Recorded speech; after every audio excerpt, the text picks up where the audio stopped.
दुखुनि बाथ्रा जे थांनाय 1 आगस्ट खालारखालि डमिन'सनि सासे मेनेजार जाय मेनेजारनि मुङा प्रीतम दे रय बै मेनेजारा दिनै जोङो गासिबो स्टुडेन्टस आरो गोबां अर्गानाइजेसनफोरनि बेयाव दङ एबसु दङ बनसु दङ आरो आबसु दङ अल आसाम ट्राइबेल स्टुडेन्टस इउनियन दा बे जे जाथाय दाखालि दुखुनि बाथ्रा जे थांनाय 1 आगस्ट खालारखालि डमिन'सनि सासे मेनेजार जाय मेनेजारनि मुङा प्रीतम दे रय बै मेनेजारा नैबे क'क्राझाराव थानाय डमिन'सनि दा बे बिथाङा जोंनि नैबे डमिन'सआव थानाय जायफोरनाखि जोंनि बर' सेंग्राफोर माखासे लाइमोनफोरा बेयाव खामानि मावनानै गावनि उदैखौ सुफुङो दा बै लाइमोनफोरखौ बिथाङा जे दखानाव माबा मोनसे गावसिनि जाथायजों सोमोन्दो थानानै रायदोंमोन नाथाय बिथाङा रायनाय समावहाय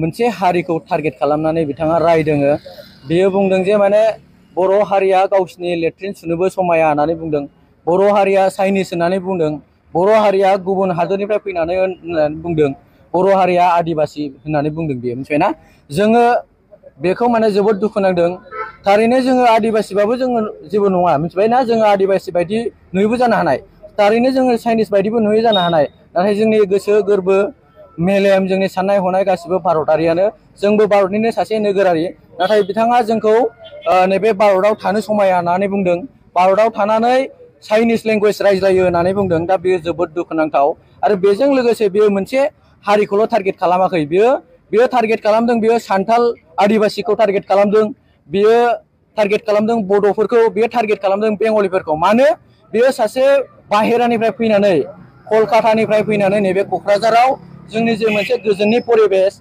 जोंनि जे गुबुन गुबुन हारि माहारिजों जोंनि जे मोनसे सोमोन्दोआ जे मोजां थासारि दङ बे थासारिखौ बे एनभायरनमेन्टखौ बियो दिनै गाज्रि खालामनो थाखाय बे बाथ्राखौ बियो लाबोदों दा बेखायनो बियो मोनसे आयेननि बारगा जादों बेनिखायनो जोङो पुलिस बिफानखौ खावलायो जे आसाम सरकारखौ खावलायो आरो जों एफआइआर होनोबो सानदों जे जोङो बिथांखौ माने थाबैनो लिगेल भाबै एक्सन लानानै बिथांनि सायाव पुलिसा खामानि मावनांगौ बेनि थाखाय जोङो आखायाव लादों बेनिफ्राय जों मोनसे बाथ्राखौबो बुंनो सानो जे बिथाङा जे आदिबासिखौ टारगेट खालामदों बिथाङा मिथिया नामा Anti-tribal Pritam Roy, hi hi. Hi hi hi hi. Pritam Roy, murdabad. Murdabad, murdabad. Pritam Roy, murdabad. Murdabad, murdabad. Anti-tribal Pritam Roy, murdabad. Murdabad, murdabad. Tribal uporat harasti no solibo. No solibo, no solibo. Tribal uporat harasti no solibo. No solibo, no solibo. Tribal uporat atrocity no solibo. No solibo, no solibo. Anti-tribal Pritam Roy, hi hi. Hi hi hi hi. Pritam Roy arrest karo. Arrest karo, arrest karo. Pritam Roy arrest karo. Arrest karo, arrest karo. Pritam Roy arrest karo. Arrest karo, arrest karo. We want justice. Justice, justice. दिनै जोङो गासिबो students आरो गोबां अर्गानाइजेसनफोरनि बेयाव दङ एबसु दङ बनसु दङ आरो आबसु दङ अल आसाम ट्राइबेल स्टुडेन्टस इउनियन दा बे जे जाथाय दाखालि जानानै थांबाय जे डमिन'सनि मेनेजार प्रीतम रयआ ओरैबायदि रेसिस्ट मेन्टेलिटिजों सासे बिनि वार्कार जाय खामानि मावो बेवहाय बर' कमिउनिटिनिफ्राय फैनाय बेखौ रेसिस्ट कमेन्ट बियो वाट्सएपआव जेरेखम होदों बियो जे बुंदों जोंखौ जे जों हाग्रायाव थानानै निस्स' जाथि एकदम गाहाय थाखोनि जाथि होननानै जोंखौ बुंदों बिथाङा मिथिया जे जोंनि बर'फ्रा जोंनि बर' कमिउनिटिया जे कालचारेलि बेसेबां रिच कालचारेलि बेसेबां गोजौ थाखोनि जोङो मानसि जों जानो हागौ जोङो ट्राइबेल बाट जोङो ट्राइबेल जानानैबाबो जोङो गोग्गानाय जोंनि गोसोआव दङ मानो होनोब्ला दिनै ट्राइबेल सुबुंफ्रासो बिसोरखौ हा होदों दिनै बेवहाय डमिन'सआव बियो खामानि मावफैनानै गावनि फेमिलिखौ जाहोनो हादों जोंनि ट्राइबेलनि हायावनो बियो मावफैनानैसो बेफोरबायदि बियो बुंनो हाफैदों दिनै दा बिनि एगेन्स्टआव जोङो बनसुआ 4टा डिस्ट्रिक्ट मोनब्रै डिस्ट्रिक्टआवबो जोङो बिनि एगेन्स्टै जोङो एफआइआर होगोन बे जे बुंदों ट्राइबेल सुबुंनि एगेन्स्टआव बर' सुबुंनि एगेन्स्टआव जे जोंनि महिला जोंनि आइजोफ्रा जे माने देहा फालांगिरि खालामनोसो समायो बा माबा खालामनो समायो बेफोरबायदि गाज्रि गाज्रि सोदोब जे सोदोबफोरखौ जों बुंथावनोनो हाया समाजाव बेफोरबायदि मानसिखौ बिसोरबायदि मेन्टेलिटिखौ थाबैनो थाब एरेस्ट खालामनानै जोंनि पुलिस प्रसासना आसामनि जे पुलिस प्रसासन बिसोरो थाबैनो एरेस्ट खालामनांगौ आरो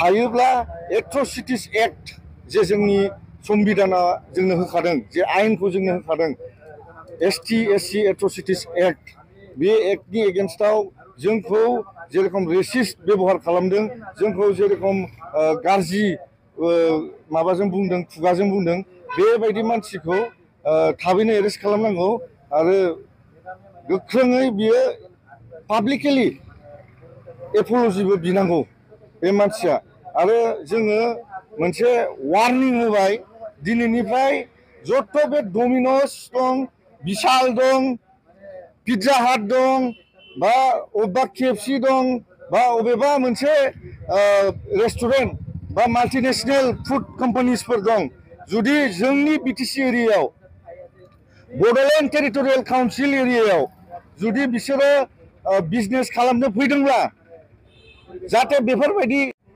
बिसोरो पाब्लिकनि रेफारेन्डाम लानानैसो आरो पाब्लिकनि जे सेन्टिमेन्ट बेफोरखौ लानानैसो बिसोरो खामानिखौ मावनांगोन आरो जत' बेफोरबायदि माल्टिनेशनेल कम्पानिसफ्रा बेवहाय दखान होफैदों बिसोरो बर' रावाव दखाननि नामखौ लिरनांगोन डमिन'स लिरदोंबा बर' रावाव डमिन'सखौ लिरनांगोन आरो KFC लिरदोंबा KFCनि नामाव माने बर'नि नामाव KFCखौ लिरनांगोन बिशाल लिरदोंबा बर'नि माबाजों हांखोजों लिरनांगोन नङाबा बे आन्दलनखौ जोङो जागायबाय थागोन।